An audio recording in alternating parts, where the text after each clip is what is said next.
भागीरथी और भिलंगना नदी के आसपास बसे गांव के ग्रामीणों ने देश हित में टिहरी बांध परियोजना के निर्माण के लिए अपनी जल जंगल जमीन दी।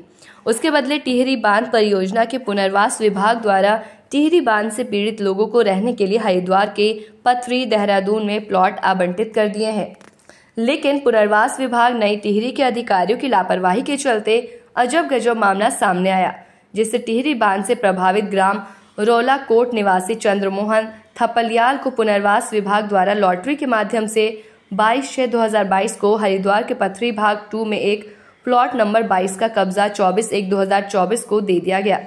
उसके बाद जैसे चंद्रमोहन थपलियाल प्लॉट नंबर 22 में मकान बनाने की तैयारी कर रहा था, उसी समय वो अनीता जैन ने प्लॉट नंबर 22 में आकर मकान बनाने से मना कर दिया और इसी प्लॉट नंबर 22 के कागज अनीता जैन ने अपना बताया, जिसे पुनर्वास विभाग द्वारा अनीता जैन को 12 मार्च 2015 को पहले से ही आवंटित कर दिया गया था।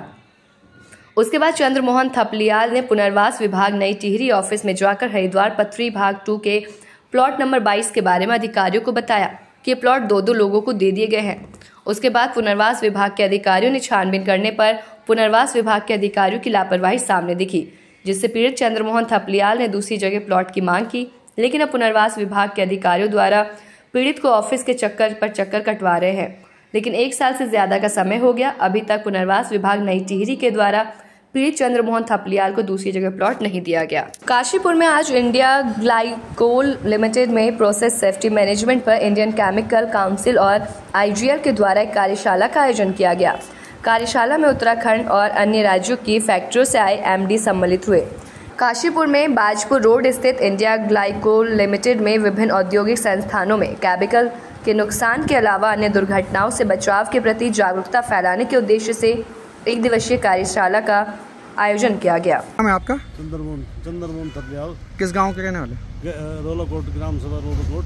क्या समस्याएं हैं आपकी? समस्या ये है कि मेरा जो है मेरे को अलॉटमेंट हुए थे आवासीय और कृषि वाला। आवासीय में जो है मेरा डबल अलॉटमेंट हो गया 2022 में, और 2024 में मुझे उसका कब्जा मिला।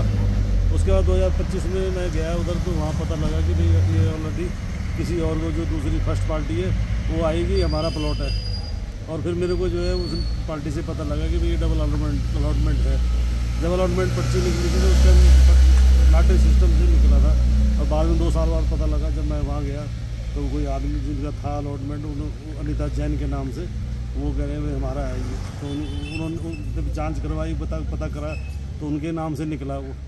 तो अब मैं कई चक्कर लगा गया, यहाँ पर भी ऋषिकेश में भी, और इनका पुनर्वास का जो ऋषिकेश में है वहाँ भी गया, वहाँ पर लेटर दिया, वहाँ भी कुछ नहीं हुआ।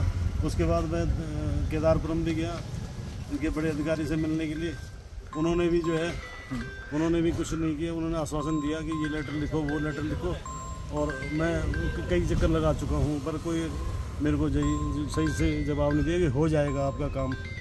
अब कब होगा ये नहीं पता जी। तो किसकी लापरवाही मानते हैं आप? ये इनकी डिपार्टमेंट के जो है ना, जो आवासीय की जो डिपार्टमेंट के बड़े हेड भी है, दूसरे कर्मचारी हैं, उनकी लापरवाही है। जो भी ऑलरेडी पहले अलॉटमेंट हो चुका है, तो मेरे को अलॉटमेंट करने की क्या आवश्यकता थी? उसको लॉटरी में नहीं डालना चाहिए था। अब मैं दिल्ली से इधर बार चक्कर काटता हूँ, मेरे को ये आश्वासन दिया जाता है। मैंने रजिस्ट्री से भी कई पेपर भेजे, उनका भी कोई जवाब नहीं आया। उन्होंने पत्रावली मेरे को कोई पत्रावली नहीं दी है मेरे को, अभी तक किसी प्रकार का मेरे को जवाब नहीं दिया।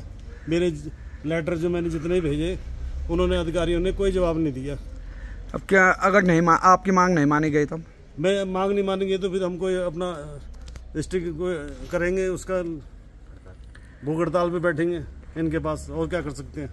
वे परेशान कर रहे हैं तो परेशान करने का भी तो यही तरीका है। हर बारी मैं आता हूँ तो वे बार जो है यही आश्वासन देते हैं कि भाई मुझे किसी तरह से भी आपको मिल जाएगा, पर हो जाएगा, कब होगा ये नहीं पता।